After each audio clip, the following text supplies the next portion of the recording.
Russian drones and missiles continue to destroy the Ukrainian military infrastructure. Last night was no exception. Russian strikes were reported in Kherson, Sumy, and Kharkov regions, as well as in the Ukrainian rear areas near the front lines.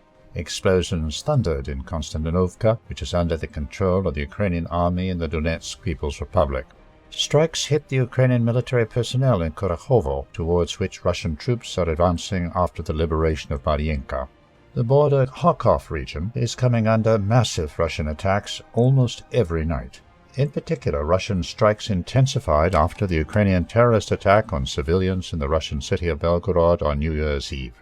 It was reported that several more military-industrial facilities in the Kharkov region were damaged as a result of the strikes last night. The local authorities confirmed at least 3 strikes. One of the targets was the local aircraft factory, which was upgraded for the production of rockets and cruise missiles a few years ago. Warehouses with military equipment were also destroyed in the area of the Kharkov-Severny airfield. The areas of deployment of military Ukrainian personnel and equipment in the east of the Kharkov region also came under attack. Strikes were reported in Kupiansk.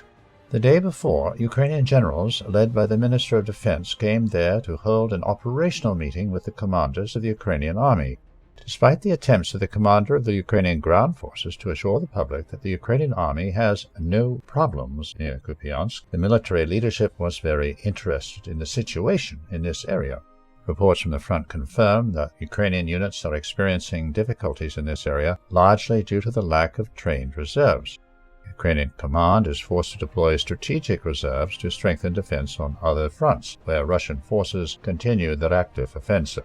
The visit of the top military leadership to Kupiansk signals the growing importance of this area, where it would seem neither side has conducted large-scale operations in recent months.